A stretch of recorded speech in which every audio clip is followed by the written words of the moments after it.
Chers élèves, bonjour et bienvenue. Alors lundi, je vous avais dit que nous attaquions l'antépénultième cours de géographie. Eh ben non en fait. C'était pas l'avant-dernier. Pourquoi c'était pas l'avant-avant-dernier? Parce qu'en fait, c'était l'avant-dernier. Ça veut dire quoi? Ça veut dire qu'aujourd'hui on va attaquer le dernier chapitre de géographie de l'année, enfin dernier chapitre, dernière séquence de géographie de l'année. On va rester en Asie bien sûr. Et avant d'aller plus loin, il y a plusieurs mails qui me sont arrivés. Il y a plusieurs élèves qui sont inquiets pour leurs points et le calcul des points pour le bac. Il faut savoir qu'il y a une réunion qui doit avoir lieu lundi, pas dans l'établissement mais au niveau national, qui va définir notamment les modalités de l'organisation, de l'oral, du calcul des points, etc. Donc pour l'instant, paniquez pas. On va attendre de savoir ce qui va être pondu entre guillemets pour s'adapter ensuite. Ça marche? Voilà, donc paniquez pas. Bon voilà, trêve d'introduction qui n'en finirait pas. C'est donc notre dernier cours de géographie ensemble de l'année, de ce programme que je trouve pas forcément intéressant. Il y a des choses intéressantes, parce qu'on quand on étudie et qu'on connaît la question, on trouve toujours quelque chose d'intéressant pour éveiller l'intention des élèves, mais on est encore dans une géographie qui est très encyclopédique, à dire ah bah à tel endroit on trouve ceci, à tel endroit on trouve cela. Et ces aires culturelles qui mettent de côté toute la géographie culturelle qui serait sans doute la plus intéressante à faire. Bah en tant que géographe non débutant, voilà, il y a toujours des gens qui diront que je suis pas un vrai géographe, mais moi je suis un vrai géographe. Voilà, quand on a fait des études de géographie, au point où j'en ai fait, on peut dire qu'on est un vrai géographe. Sauf que le problème, c'est que la majorité des programmes d'histoire sont faits par des historiens ou des vieux géographes qui sont attachés à une vieille géographie. Et moi, ma géographie, elle est peut-être un peu trop contemporaine pour eux, et elle sort trop souvent des clous. Bon voilà, trêve de baliverne, entrons dans le vif du sujet. Alors le titre de ce dernier cours de géographie de l'année, attention il y aura de l'histoire après, le dernier cours de la géographie de l'année, Japon, Chine, concurrence régionale, ambition mondiale. Ça rigole pas, ça c'est du titre. Bon, il faudrait présenter le Japon, il faudrait présenter la Chine, où est-ce qu'ils sont dans le monde, voilà. Bon, moi je vais plutôt insister sur les problématiques qu'on va noter dans nos cahiers. En fait on peut en mettre deux d'un coup là, pour le coup. Enfin deux d'un coup, en deux phrases bien sûr. On peut d'abord se demander quelles sont les formes de concurrence et les complémentarités entre le Japon et la Chine, évidemment en Asie du Sud et de l'Est. Ce faisant, il faut aussi qu'on se demande quelles sont les ambitions mondiales de ces deux puissances. Il y a simultanément ces deux idées, il y a concurrence et ambition mondiale. Donc il faut ne pas oublier de se poser les deux questions. Qu'est-ce qui relève de la concurrence, qu'est-ce qui relève de la complémentarité et c'est quoi les ambitions. On va faire un plan 3 parties, divisé en 3 sous-parties, voilà, rien de bien différent de ce à quoi vous êtes habitués. On va se référer à des diapositives qui seront dans le cahier de texte, et puis des documents du livre, et puis je vous renverrai à des liens vidéo. Voilà, enfin j'ai les vidéos de côté, mais je ne sais pas si on va pouvoir... parce que je peux pas mettre les vidéos en ligne, par contre il faut que je retrouve les liens, et là ça risque d'être un petit peu plus compliqué. Bon bref, on attaque le vif du sujet. Première partie, deux puissances différentes. On va commencer par insister sur leur différence. Bon, leur différence, c'est d'abord un point commun, d'une certaine façon. Deux puissances économiques majeures, c'est le premier point. Deux puissances économiques majeures.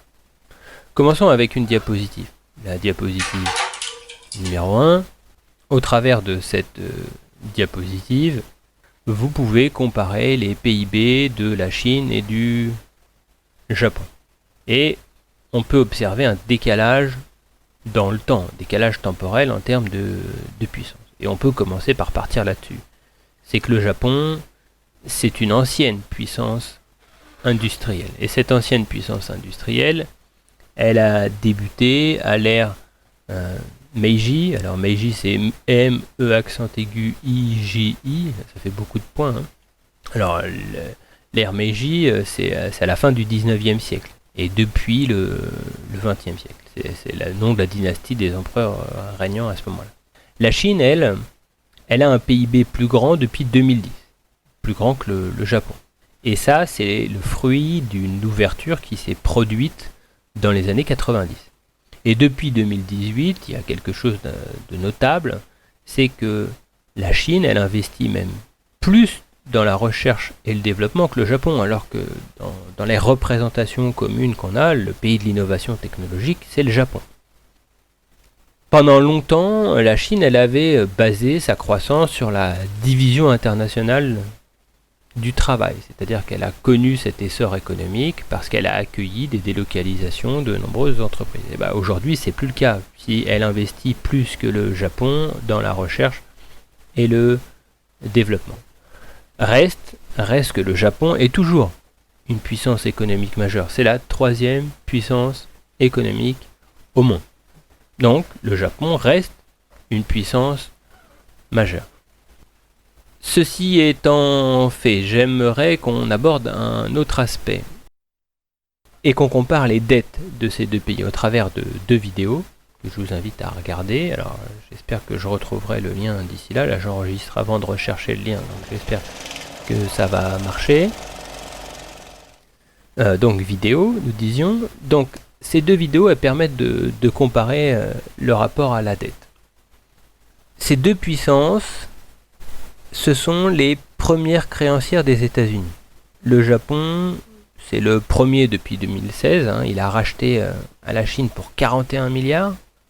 Et elle possède 2150 milliards de dollars, soit 42% des bons de trésor des États-Unis d'Amérique. Néanmoins, et c'est là que ça complique encore plus l'analyse et la représentation qu'on peut se faire, c'est que la dette du Japon, elle est colossale. La dette du Japon, c'est sans doute l'une des pires au monde en termes de pourcentage. 200% du PIB du Japon, c'est de la dette. Mais les actifs, et c'est là la nuance avec beaucoup d'autres pays, les actifs, ils restent internes. Et ils sont liés en grande partie à des bons du trésor. Ça veut dire quoi? Ça veut dire qu'en fait, le Japon se doit de l'argent à lui-même, plutôt qu'à des investisseurs étrangers. Donc c'est une dette sur le dos de la population, entre guillemets. Alors que la dette des États-Unis d'Amérique, elle est contractée auprès d'opérateurs économiques qui sont dans le monde entier et qui sont en grande partie, on l'a vu, chinois, mais aussi japonais. C'est pas parce que vous êtes endetté que vous pouvez pas acheter de la dette des autres. Vous voyez que ça complique encore la lecture, que vous pouvez vous faire des choses. Mais là, je vous invite à en parler avec votre professeur de sciences économiques et sociales, il ira encore plus loin sur la question. Par contre, il y a bien une question qui se pose en Chine sur les dettes, qui est beaucoup moins médiatisée, mais c'est l'opacité sur les dettes des entreprises chinoises. Et là, il y a peut-être une bulle spéculative qui est suspectée par des opérateurs économiques et qui montrerait qu'en fait, le système économique chinois, il marche peut-être pas aussi bien qu'on veut bien le dire, ou du moins, on ne sait pas jusqu'à quel point les entreprises chinoises sont endettées. Et là, avec la crise du coronavirus et la diminution de la consommation locale et mondiale, il y a aussi des questions qui se poseront. On passe à la deuxième sous-partie, petit 2. Enfin, c'est le deuxième point, pas petit 2, pardon. Deuxième point, des territoires différents. Des territoires différents. La Chine, c'est 1,4 milliard d'habitants, contre 127 millions de Japonais.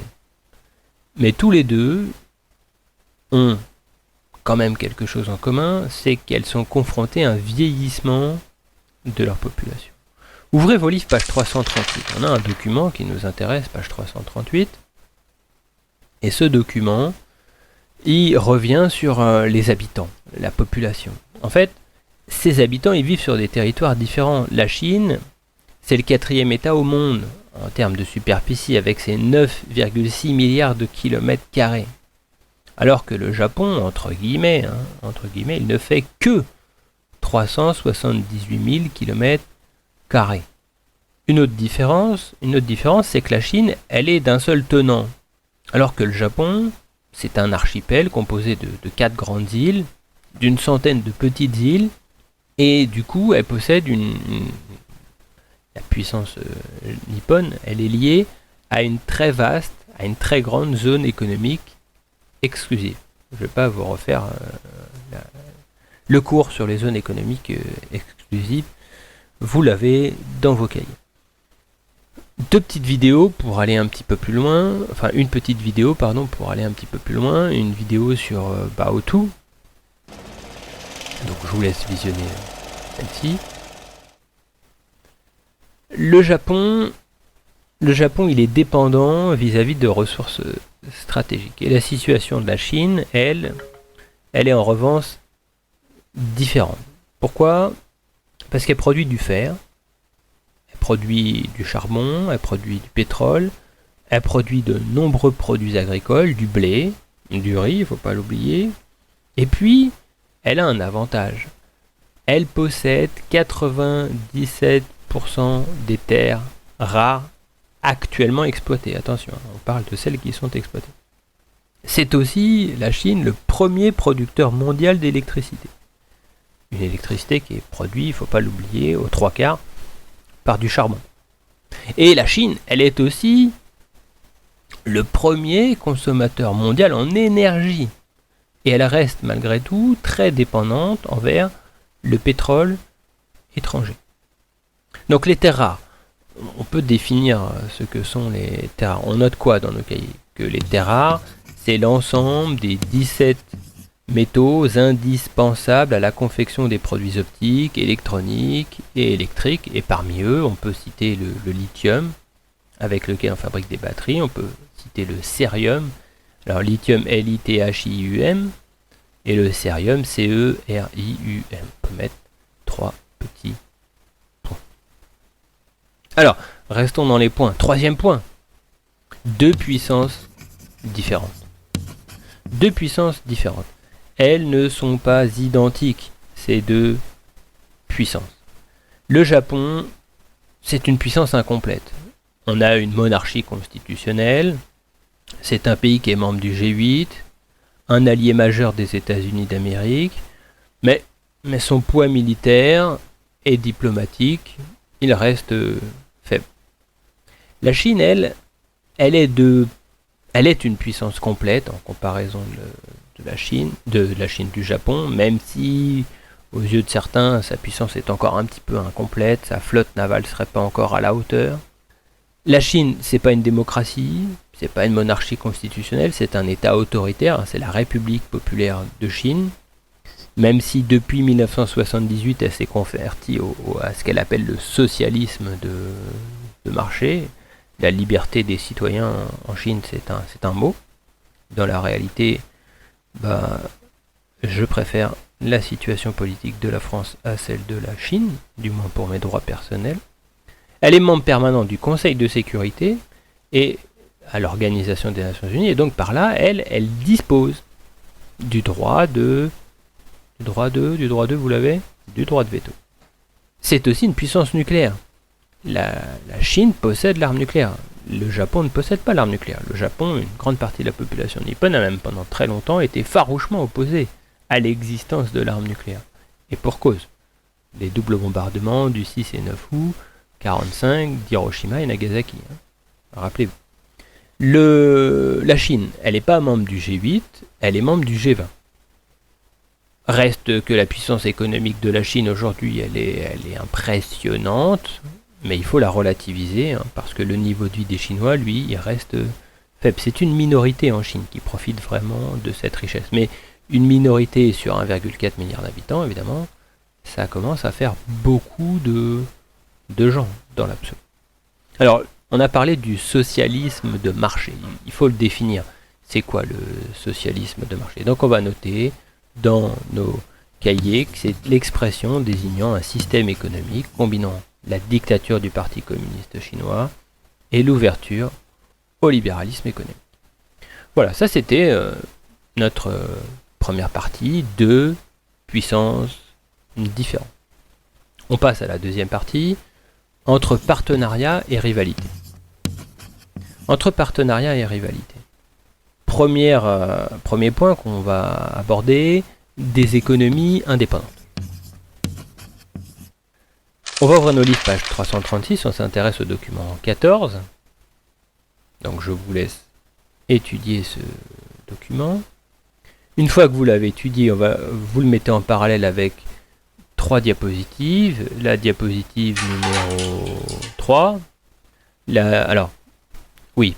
Tout à l'heure il y avait la vidéo sur Baotou et la Chine, premier producteur et exportateur de terres rares, c'était la diapositive numéro 2. Donc là, la diapositive numéro 3, on a un graphique qui nous montre que la Chine est devenue le premier client du Japon devant les États-Unis d'Amérique. Ça, on a tendance à l'oublier. Et puis on a un autre graphique qui nous montre la nature des échanges entre la Chine et le Japon. C'est le graphique de la diapositive numéro 4. Avec la diapositive numéro 5, on a les stocks d'investissement croisés. Et donc quand on compare l'un et l'autre et l'évolution, on se rend compte que les stocks japonais en Chine, ils augmentent et que les stocks chinois au Japon, ils augmentent eux aussi. Pas dans le même ordre de mesure, mais on se rend compte que finalement la Chine investit au Japon et le Japon investit en Chine. Et qui investit le plus pour l'instant en termes de valeur, en millions de dollars, c'est bien les Japonais. Mais les Chinois investissent eux aussi de plus en plus au Japon. Et puis je dis tout le temps et puis en fait, quand les quelques enregistrements, quand je refais le montage et que je m'entends en train de dire et puis, je me dis mais je parle comme ça, bah voilà, c'est vrai, on s'entend pas parler quand on fait court. Et quand on s'entend faire court, on se dit bah c'est vraiment moi qui fais court. Ok, puis quand je pense à monsieur... Bon bref, au kilomètre carré, que je singe à chaque fois en hommage à monsieur Kamal, professeur de démographie que nous avions à l'université. Bon bref, tout ça, ça ne vous intéresse guère. On a la dernière diapositive, la diapositive numéro 6, c'est le document 1 de la fiche. Donc vous pouvez consulter ce document. Et vous avez donc ici un texte qui revient sur l'impact du tsunami japonais. Vous vous rappelez du grand tsunami qui avait eu lieu sur l'économie chinoise. C'est un article qui a été écrit par Rémi Knafou pour Belin en 2012. Et donc on se rend compte que le tsunami qui a touché les côtes nippones, il a eu un impact direct sur l'économie chinoise. C'est bien qu'il y a un lien entre ces deux économies. Alors passons à la trace écrite. Après la Deuxième Guerre mondiale, le Japon, il a connu une période de très forte croissance, grâce notamment au développement de ces firmes transnationales, de ces FTN. Alors au Japon, on ne parle pas de FTN, on utilise l'expression de Keiretsu, K-E-R-E-I-T-S-U. Ce sont ces entreprises internationales, les entreprises internationales nippones. Le pays il a d'abord bénéficié de l'aide des États-Unis d'Amérique, qui ont contribué à sa reconstruction. Pourquoi ? Parce que justement, il y avait la Chine à côté et que c'était intéressant pour les États-Unis d'Amérique d'avoir une puissance en face, tout à l'ouest de l'océan Pacifique, pour les États-Unis d'Amérique, face à l'Asie. Et jusqu'en 1973, ainsi, il y avait au Japon la plus grande croissance au monde, qui a permis au Japon de se hisser au 2e rang économique mondial. Donc on était, alors oui, vous en rendez peut-être pas compte, mais moi j'ai grandi dans ces années où le poids de l'économie japonaise et où la référence au Japon, elle était colossale. Le moment où tous les outils technologiques arrivaient du Japon, les consoles de jeux arrivaient du Japon, les téléviseurs arrivaient du Japon, les magnétoscopes arrivaient du Japon, les premiers lecteurs DVD arrivaient du Japon. Donc, il y avait cette idée que c'était la technologie, et même les voitures, ils se mettaient à faire des voitures de course qui allaient super vite, etc. etc. Alors, avant d'aller un petit peu plus loin, on aurait pu se donner la définition de Keiretsu tout de suite, mais je vous la donnerai plus tard. Ça marche maintenant que je suis lancé. La stratégie commerciale et productive, elle a profité également d'une spécificité nippone, c'est le fort niveau d'épargne. C'est-à-dire que les populations mettent beaucoup d'argent en banque et elles l'épargnent. Elle a reposé pendant longtemps aussi cette économie japonaise sur des délocalisations en Asie. Rappelez-vous, c'est le modèle du vol d'oie sauvage. Et qui a profité à la Chine. Et c'est là que l'interdépendance entre les deux a commencé à naître. Et la Chine, elle a aussi employé cette même recette que le Japon. Elle s'est mise d'abord à imiter les productions qui étaient délocalisées sur son territoire. Elle a copié les technologies qui étaient produites avant de se mettre à produire ses propres technologies. N'oublie pas le poids de la recherche et le développement dans l'économie chinoise aujourd'hui. Et la 5G, qui est le plus en pointe aujourd'hui dans la 5G, c'est la Chine. Donc le transfert technologique aujourd'hui, il est passé sur la Chine. Le pays qui est capable le plus d'innover technologiquement aujourd'hui, c'est la Chine. Et donc aujourd'hui, la Chine, elle est autant un client qu'un fournisseur pour le Japon. Et réciproquement. Leurs économies, elles sont donc interdépendantes et elles profitent chacune du jeu des avantages comparatifs. Maintenant, il ne faut pas oublier que le krach chinois de 2014, il a impacté l'économie nippone, tout comme le tsunami de 2011 avait impacté l'économie chinoise. Il y a bien une interdépendance entre les deux économies. Bon alors, Keiretsu, je vous ai dit que les Keiretsu, c'est le nom qu'on donne aux firmes transnationales nippones. En réalité, c'est plus que cela. On note dans le cahier que les Keiretsu, c'est un conglomérat d'entreprises nippones qui sont liées entre elles par des participations croisées.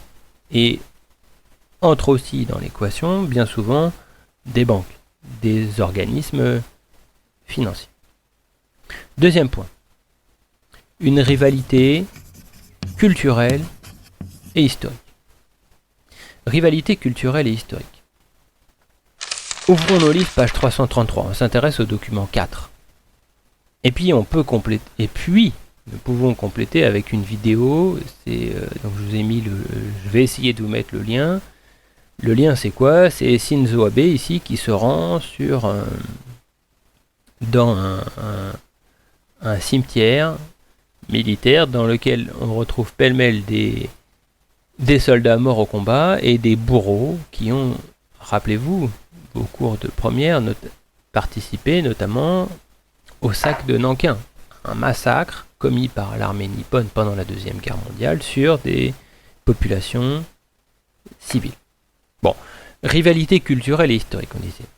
On peut noter quoi? On peut noter que si le Japon et la Chine ont des bases culturelles voisines, la Chine, elle profite d'un rayonnement plus important grâce à sa diaspora. C'est-à-dire il y a 35 millions de personnes chinoises qui vivent partout dans le monde. C'est la moitié de la population française, l'air de rien. Et c'est une diaspora qui est en augmentation. Pourtant, entre les deux, il y a un sacré différent historique. Le Japon, rappelez-vous, il a conquis la Mandchourie en 1931 avant de prendre le contrôle de la Chine en 1937. On est pendant la Deuxième Guerre mondiale. Et ces événements, ils sont à l'origine d'un différend mémoriel. Alors attention, là c'est pas le différent de la différence, c'est quand vous avez un différent avec quelqu'un. Donc ce différent-là, il s'écrit avec un D à la fin, pas avec un T. Et on trouve au Japon une approche qu'on peut qualifier de négationniste de l'histoire. C'est-à-dire que on va nier certains éléments de l'histoire. Le Premier ministre, Shinzo Abe, on en a parlé tout à l'heure, S-H-I-N-Z-O, plus loin A-B-E, Shinzo Abe, il s'est rendu dans un sanctuaire dans lequel sont enterrés des militaires de la Deuxième Guerre mondiale, et parmi eux, il y a des criminels de guerre reconnus. Donc là, ça choque la Chine, quand le chef de l'État va dans un cimetière dans lequel on a un hommage qui est rendu à tous les soldats, y compris à des soldats qui ont quand même perpétré des crimes de guerre, qui ont participé à rendre possible des viols, des massacres de populations civiles. Et puis, ça fait un petit peu tâche, ça, dans l'histoire japonaise. Voilà pourquoi, dans les manuels scolaires japonais, on n'en parle pas trop, finalement, du sac de Nankin. Il y a une omerta, il y a une volonté de fermer les yeux. Imaginons la même chose avec notre voisin allemand. Imaginez que les Allemands s'arrangent pour que dans les livres d'histoire, on parle pas trop de la Shoah ou de l'occupation de la France et des exactions qui l'ont accompagnée pendant la Deuxième Guerre mondiale. Est-ce que tous les Français seraient très contents et est-ce qu'on serait en train de construire des relations diplomatiques apaisées avec l'Allemagne? Bon, non. Et bien c'est la même chose, ce différent mémoriel entre la Chine et le Japon. Donc il y a une rancœur historique, d'une certaine façon, et qui est ravivée par des poussées de nationalisme, notamment en lien avec des enjeux régionaux. Alors revenons sur ces enjeux régionaux, c'est le troisième point. La mer de Chine orientale, enjeu de rivalité.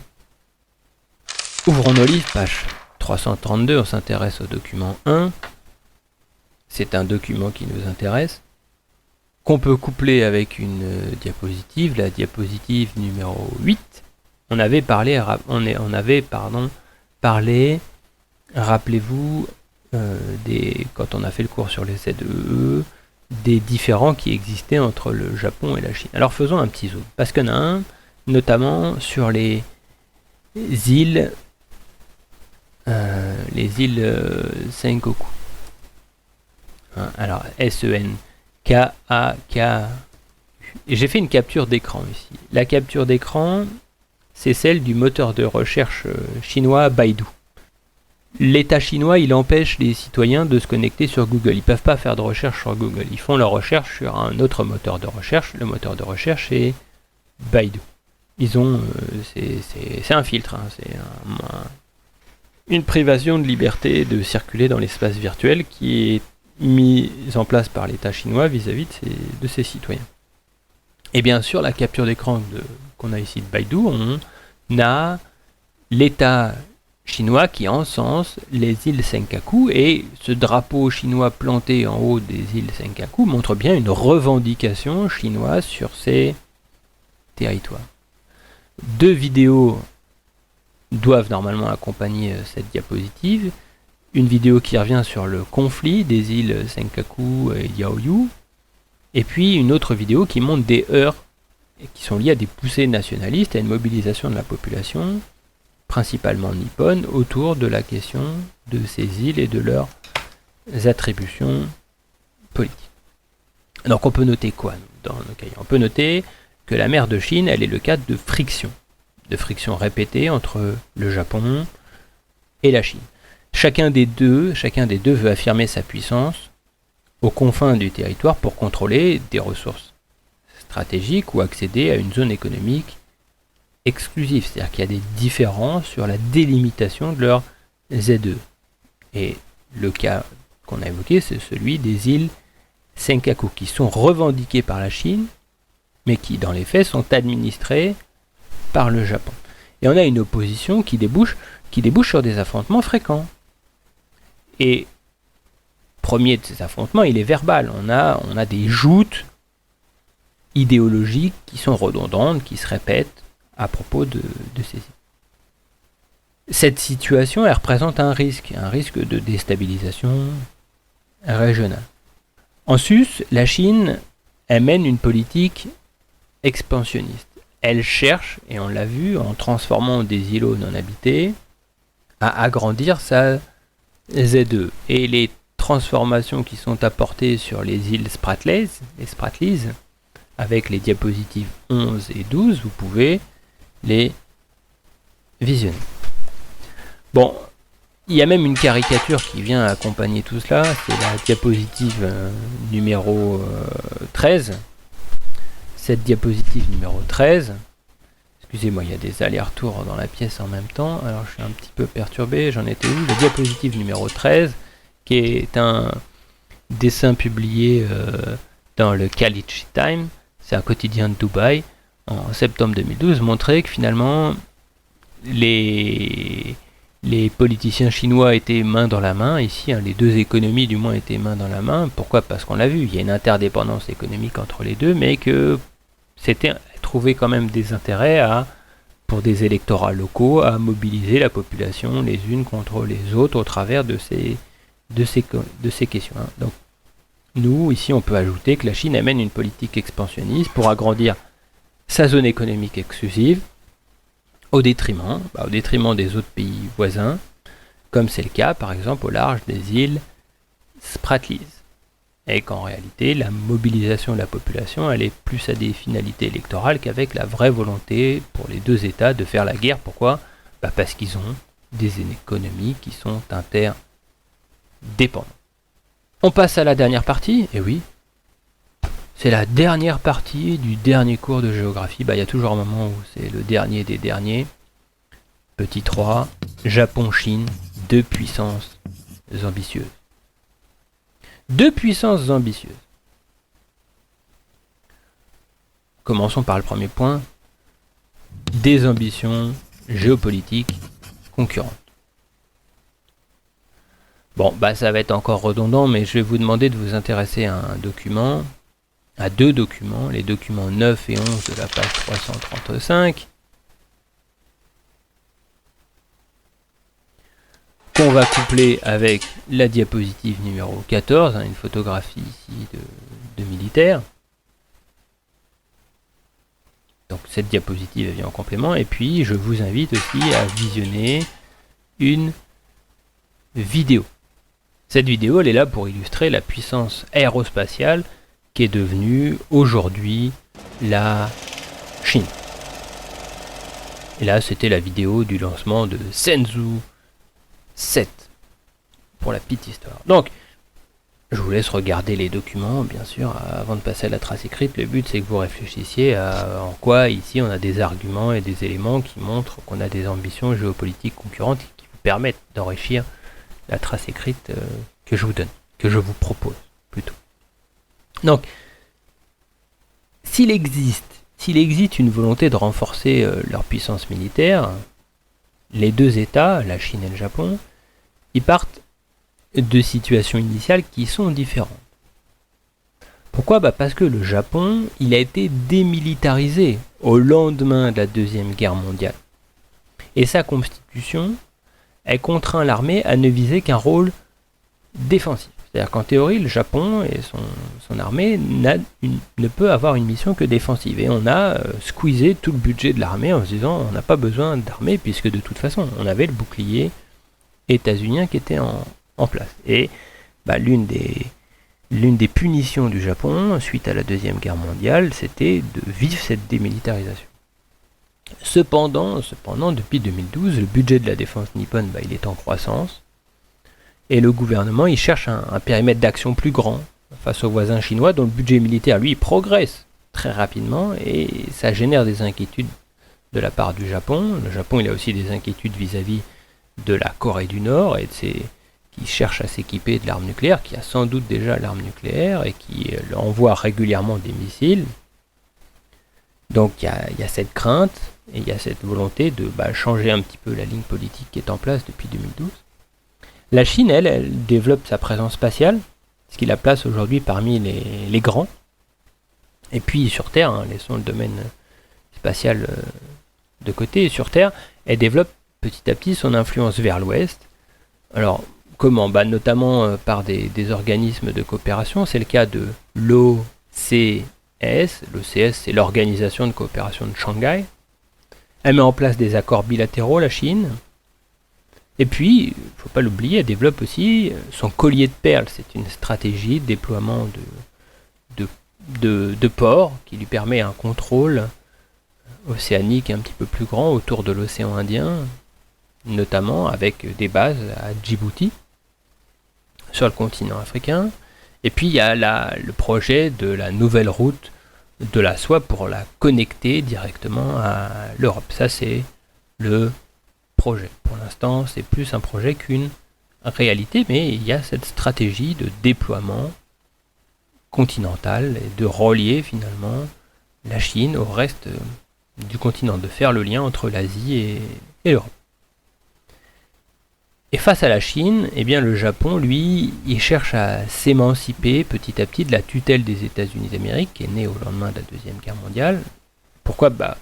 Parce que Les États-Unis font partie de sa défense, certes, mais le Japon aimerait bien ne pas être la deuxième roue du carrosse et jouer un rôle un petit peu plus indépendant, un petit peu plus sous la lumière que d'être le suiveur.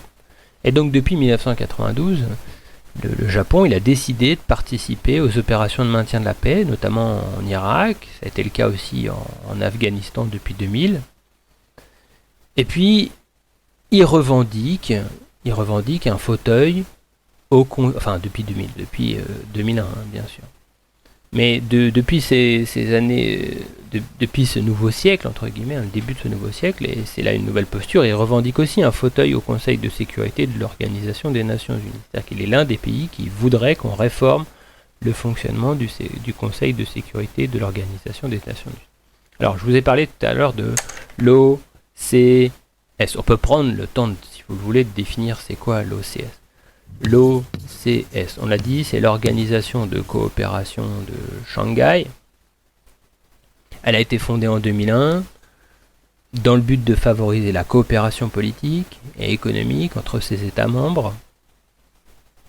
Et quand on parle du collier de perles, on peut aussi prendre le temps de définir c'est quoi le collier de perles. Donc le collier de perles, c'est une expression qui sert à désigner les positions avancées des forces navales chinoises, notamment dans l'océan Indien.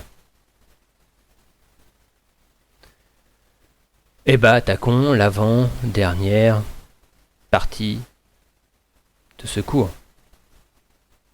Une quête commune du soft power. Quête commune du soft power. On a parlé du hard power, on a parlé du soft power. Et bah, c'est un point commun, c'est que l'un et l'autre sont en quête d'un soft power pour étoffer leur puissance. On peut l'illustrer d'abord par le document 15 et le document 17 de la page 337. Et puis avec toute une série de diapositives que je vous propose. Alors on a la diapositive numéro 16. La diapositive numéro 16 c'est une affiche du Japan Expo. Le Japan Expo c'est quoi? C'est une exhibition qui a lieu en France et qui vient représenter ici la culture nippone. On a une image de l'intérieur, donc il y a plusieurs diapositives qui suivent ici, de la diapositive 16 à la 23 que je vous invite à regarder, donc l'intérieur de ce Japan Expo où finalement on va encenser tout ce qui vient du Japon. Vous avez grandi avec des jeux Nintendo, alors vous peut-être pas sur cette version là, puisqu'on est sur la version de Super Mario Bros de 1985.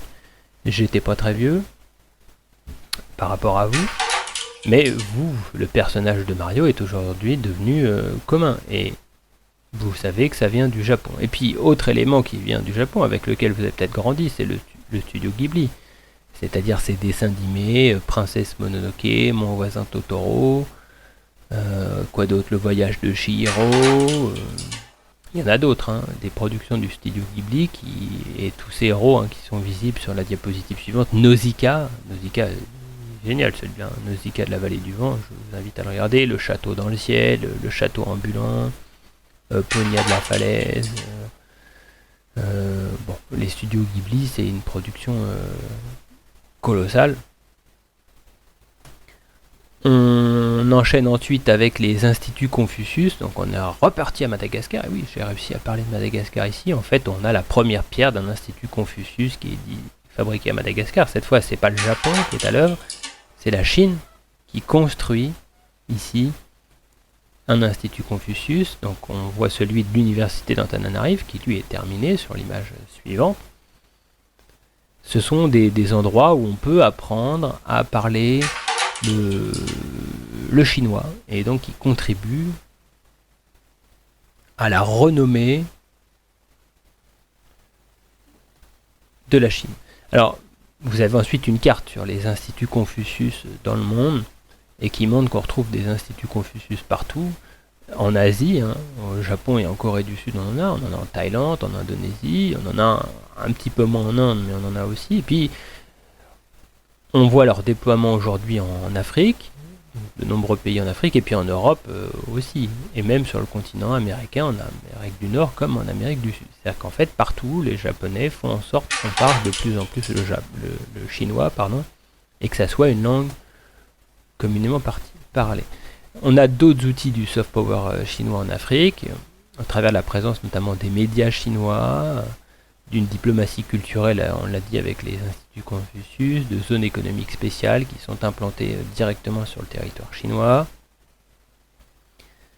Et puis on peut enchaîner avec la diapositive numéro 24. La diapositive numéro 24, c'est la stratégie de la diplomatie dite du panda. En fait,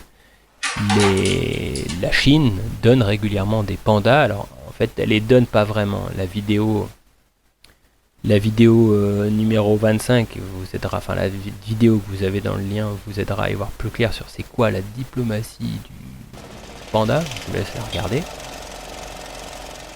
Voilà, en fait, il s'agit de confier un panda à une puissance, et puis les petits et la mère n'auront pas ensuite le même destin, mais on est sur cette politique du panda, la Chine qui donne une image positive d'elle-même en train de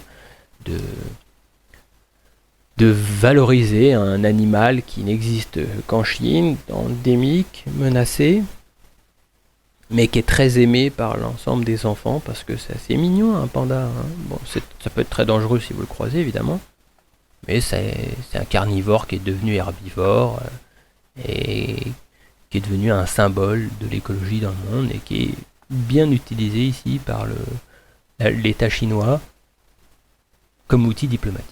Bon, alors, on note quoi? Parce que ça fait beaucoup de choses tout ça. En fait, pour conforter leur puissance, les États, ils visent simultanément la quête d'un soft power avec leur hard power. Pour le Japon, ils passent par ce qu'on appelle le Cool Japan, entre guillemets, Cool Japan. Il repose, le Cool Japan, sur des aspects culturels, notamment par les mangas, les films d'animation. Alors on a cité le studio Ghibli, qui sont une sorte d'étendard récompensé en de nombreux festivals, notamment à l'Ours de Berlin. On a aussi les jeux vidéo, la firme Nintendo, qui est un symbole de la pénétration de la culture nippone dans les foyers, dans le quotidien de nombreuses personnes. La cuisine nippone aussi, elle s'exporte, faut pas l'oublier. Le régime Okinawa fait des adeptes. Pourquoi? Parce qu'à Okinawa, on a les gens qui vivent le plus longtemps, qui ont la plus grande espérance de vie au monde, et on se rend compte que c'est sans doute lié à leur alimentation, donc on copie le régime Okinawa. Les sushis, j'adore les sushis. Enfin non, moi je suis pas trop fan des sushis, mais ils ont colonisé le monde. Et puis le Japon, il a aussi une politique d'aide publique au développement, une APD. Il finance la Banque africaine et la Banque asiatique de développement. Ils sont d'ailleurs le premier contributeur. La Chine. La Chine, elle participe aussi au financement des instituts que je viens précédemment de citer, et elle accroît de plus en plus sa participation à l'APD. Il y a une politique de prédation de l'État chinois sur le continent africain qui est très important. Et le consensus de Pékin, on va en parler du consensus de Pékin, il participe également à ce soft power. Alors, le consensus de Pékin, définissons-le tout de suite. Le consensus de Pékin, c'est un terme qui décrit la diplomatie et le modèle de développement qui est proposé par la Chine aux pays pauvres, principalement sur le continent africain, et qui repose sur la non-ingérence en lien avec les investissements. Et c'est une politique qui s'oppose au consensus de Washington, qui lui était plus centré sur les valeurs de la démocratie. Donc j'explique. Avant, pour avoir de l'aide, il fallait montrer patte blanche et montrer que vous étiez un régime démocratique quand vous étiez un pays africain. Alors on disait, on veut bien vous aider, mais il faut que vous fassiez plus de démocratie. La Chine, elle s'en fout. L'État chinois, il s'en moque. C'est-à-dire que nous, on vous donne de l'argent pour faire des trucs, et puis votre régime politique, c'est pas notre problème. Et pour cause, la Chine n'est pas, on l'a dit, une démocratie. Alors, Cool Japan, on aurait pu le définir aussi. C'est un terme de marketing d'origine américaine et qui désigne la politique japonaise qui a été instaurée au début des années 2000 dans la finalité de promouvoir à l'étranger la culture nationale nippone et certains de ses produits phares, parce qu'il y a des intérêts commerciaux derrière. Donc c'était avant tout un terme de marketing, mais derrière les produits, il y a aussi un contenu culturel qui est diffusé. Bon, revenons sur la Chine. La Chine, on l'a dit, elle a des instituts Confucius, et grâce à ces instituts Confucius, la culture chinoise, petit à petit, elle progresse dans le monde. On a aussi une diaspora, on l'a déjà cité, qui avait déjà largement contribué à diffuser la cuisine, la gastronomie chinoise. Hein, aujourd'hui, manger chinois, c'est pas si exotique que ça. C'est une façon de manger. Vous faites un McDo, vous faites un chinois, vous faites une pizza. C'est devenu un genre de plat alimentaire qui est devenu banal, entre guillemets. Alors qu'au tout début, moi quand j'étais petit, manger chinois, c'était encore quelque chose d'exotique. C'était manger quelque chose de très différent d'habitude. Maintenant, on s'y est habitué finalement. On trouve au supermarché des nems, par exemple. Bon, c'est pas les meilleurs. Hein. Je vous conseille plutôt d'aller en acheter des congelés à Évreux, là, je sais plus où, il y a à côté du Carrefour Market, il y a un magasin chinois, voilà, je fais de la publicité. Vous avez des nems qui sont congelés, il suffit ensuite de les faire frire. Et puis ils sont bien meilleurs que ceux que vous trouverez au supermarché. Bon, voilà, je me perds avec je parle de bouffe à l'heure de manger, c'est pas une bonne idée, excusez-moi, je parle de nourriture à l'heure de manger.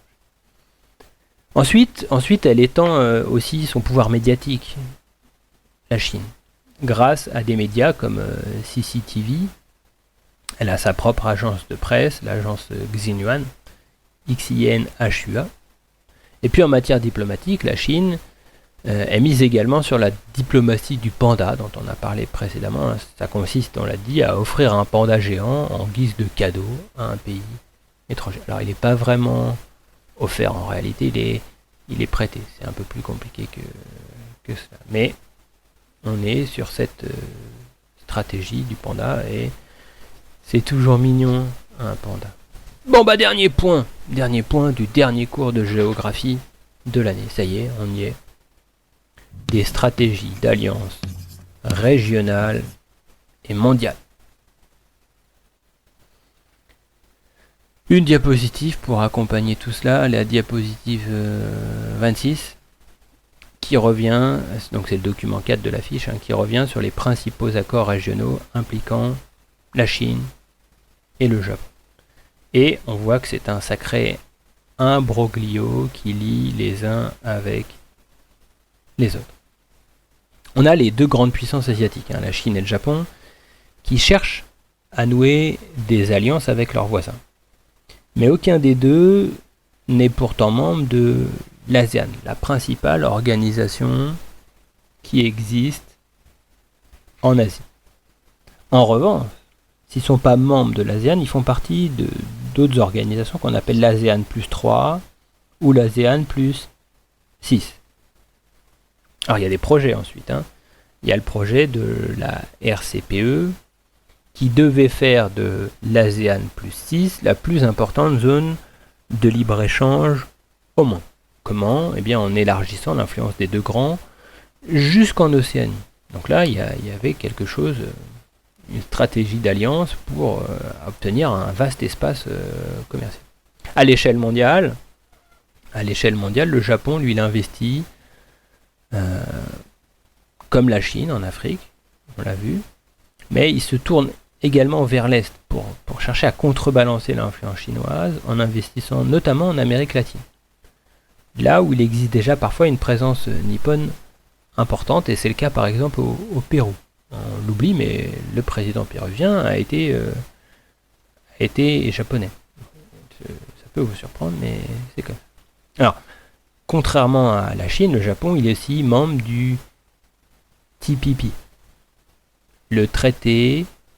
Alors, TPP, c'est quoi ? C'est le traité multilatéral de libre-échange qui a été signé en février 2016 entre les pays d'Asie du Sud et de l'Est avec l'Océanie et l'Amérique.